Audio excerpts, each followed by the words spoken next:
Hey, this is Tom, and today I'm going to bring you the conclusion, part 2 of my 2009 sculpting archives. One thing that made this a really cool wrap-up of the year was that I got to work on a very unique special project, and I have never talked about it until today. So if you saw the thumbnail, go ahead and take a guess and leave a comment in the description below of what you think it is.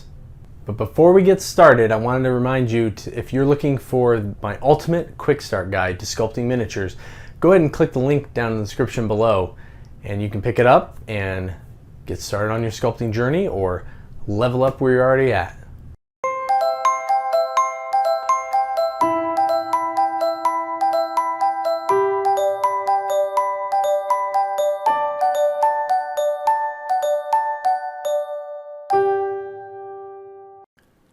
The Battle Station's Deep One. Man, I almost forgot that I sculpted this figure. It's funny, after doing, close to 400 miniatures in all, sometimes you just forget ones that you've done. So Battle Stations it's a really cool board game, kind of comical Star Trek, and this was a creature that they needed for one of their expansions. I obviously sculpted it completely in green stuff, back to my idea of flipping back and forth. I wanted to keep both skills up, and for whatever reason, still wouldn't just lean into the material that I much preferred, which was Procreate. This is actually a 15mm miniatures game. I made that little square base myself and molded it myself, so I didn't have to sculpt it and model it every single time. They were very new to the industry and getting miniatures, and so I kind of had the latitude and kind of responsibility to get that done. I didn't put it back on them to figure out, and that was very helpful in keeping things consistent. The MERCS CCC Incinerator. This was the fifth and final figure for the CCC / Yellow Jackets squad. That this completed the first set of miniatures for MERCS, which would grow into quite a large independent miniatures game with a really good tournament scene and lots of play all around the U.S. and not sure how widespread it got into the rest of the world. I know there were a lot of orders that went over there, but I went back to Procreate. That was what I had been sculpting for these characters, and it definitely was my preferred material, despite the fact that I mentioned I would jump back and forth. I really enjoyed this figure. For me, it kind of reminded me of the CCC Heavy Assault, which was the second miniature in the line, but really what started to set these guys apart, these sculpts, and set me to a next level. This figure felt like it kind of got back to a lot of that same energy. It wasn't quite as crazy dynamic, and the biggest thing I did is I made it, I think it was only 2 pieces. It was the figure and a backpack, so it was much easier to build while still having some really cool dynamic action. Rusted HEROES-MEDUSA.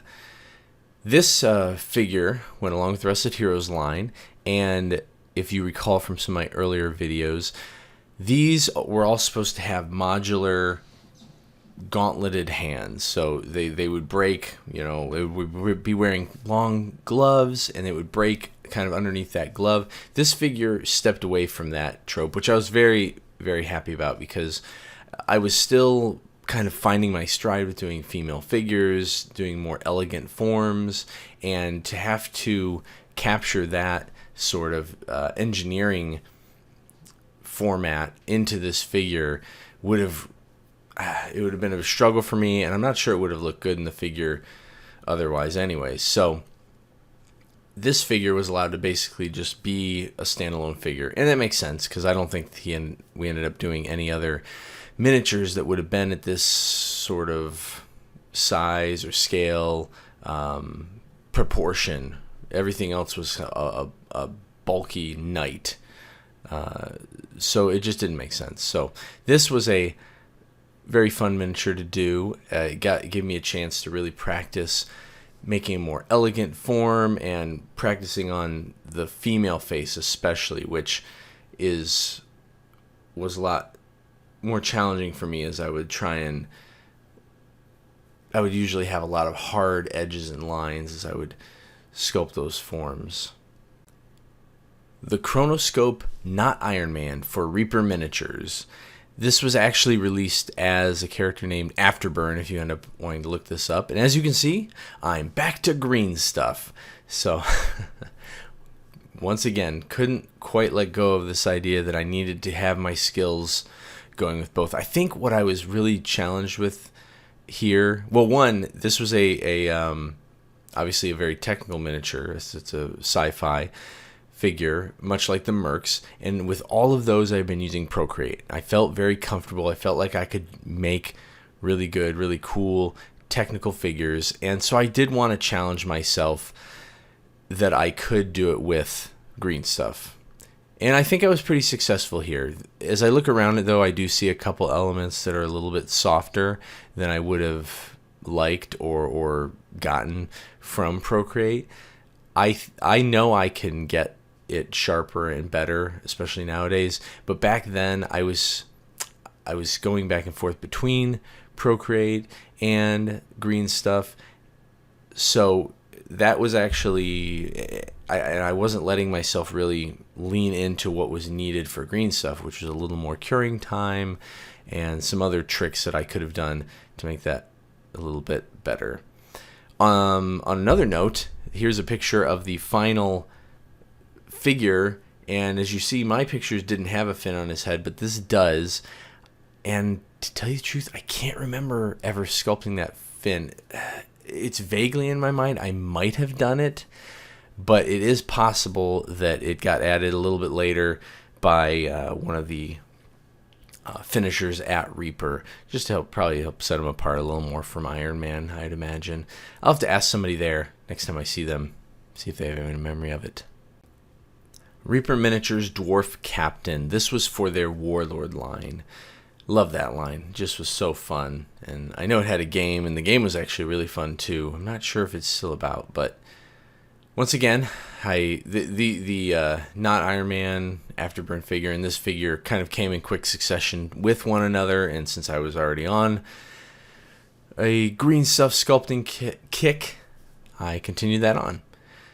This figure was one of the first figures that I ever did for Reaper where I wasn't given any sort of concept art. I was given a description. Obviously, we needed a dwarf warrior. In this case, it was a captain. But other than the equipment and some of the general idea of what it was, the sculpt and concept was up to me. Actually, when I finished this, or got it mostly finished, I sent it off to Reaper Ron, and that's why you'll see this ponytail plume get added to the miniature, just to give him a little more something, a little more character. That was some of the feedback I had, but I didn't have any concept art or obvious movie reference to work off of. In addition, you'll see originally he had a integral base, and that's also where this changed. Originally, it was going to be a Dark Heaven miniature, but then they let me know that it was going to be used in the Warlord line, so had to pop that off, get it tabbed, and ready for the Warlord line. It's time to reveal the sculpt that I hinted at the beginning of this video. The Alien vs. Predator Alien Warrior. This was a miniature that I was tapped to sculpt for Mongoose Publishing. They were working on getting the license for AVP back, in 2009. So over 10 years ago. Oh man, almost 15 years ago. This was super exciting for me. Up until this time, I had done tons of different characters, independent things. But with the exception of HeroClix, which was super exciting, getting to work on those properties, those superhero properties, especially coming from a desire to create comic books, AVP was a chance to work on a really big license in a way that hadn't really been done before. There had been some Aliens figures in the past, but this was going to be a full-blown game, and for me, it was really exciting to have somebody else see my skills and think that I would be a good fit for helping bring this to life. So this specific figure was actually for the initial test pitch to get the license. So Mongoose had me sculpt an alien warrior, and Bobby Jackson sculpted a predator, which I've never seen, but I'm sure it was amazing. And they used these two figures to help pitch to get the license. And unfortunately, that didn't go through. They never got the license. I'm not sure why. I don't like to. I think I did a great job on this sculpt, so hopefully that didn't have too much to play in there. But let me talk a little bit about the sculpting the figure itself. So I went back to Procreate, as I mentioned earlier. That was definitely becoming my preferred material. And with all of the special detail, extra detail, I knew that I had to really kill it. So I went back to that material. And I learned so much sculpting this figure. I tend to sculpt in a way where I add on little bit at a time. What I mean by that is there's kind of two ways you can sculpt. You can add on little bits and sculpt in the bits in detail, or you can do what's called, you're doing a lot more of cut-in sculpting. That's where you put a large blob of putty on, maybe the whole leg, or at least a good portion of the leg, and then instead of like adding little tubes and things to create ridges and things like that, you actually bulk up the form, get it in the right shape, and then you start to cut in details. This figure did end up needing to be a few pieces. I think it was the tail and the four extrusions on the back had to be two different pieces, groups of two. And overall, I am super thrilled with how this figure came out. There's a couple, spots where things look a little bulky, maybe the tail, the hands, but I think it still has a lot of character with it, and I learned so much. And it looks like this figure needed to be 4 pieces. So there you go. The final figure of 2009 is the Rusted Heroes Hedge Knight. And this is also the final miniature that I sculpted for Rusted Heroes in that line. This sculpt went back to the same format as the previous figures, with the exception of the Medusa, that being that it needed to have the modular hands and the helmet and other bits. This guy was they were all a little tricky, but he was fine to sculpt. But as you see here, the way he's holding his sword, the hands are very close together and kind of fit in a very specific way. So again, it was a cool concept to be able to make all these figures modular and have a little bit of automatic conversion capability, but with some of the configurations of the arms and what they're holding, it wasn't always super practical. I really enjoyed getting to do all of these knights though, and this figure was supposed to have a little bit more battle damage and things like that, so I got to kind of play around with the armor a little more, add a little bit more detail in a way that I wouldn't normally have. Plus, this specific figure was supposed to have a hodgepodge of armor, so he had some of the Dragon Knight armaments, he had some of the Knights of the Rose, but I do wish I had pushed some of the battle damage just a little farther. It's always good to accentuate details whenever you're sculpting a miniature, just to make sure they stand out. Thanks for watching the Mini Sculpting Super Show. If you'd like to learn more about sculpting miniatures, subscribe and hit the notification button so you can find out whenever I post a new video, or check out some of the other videos on screen. If you'd like to support the show, check out my Patreon or head on over to my web store at thetommason.com.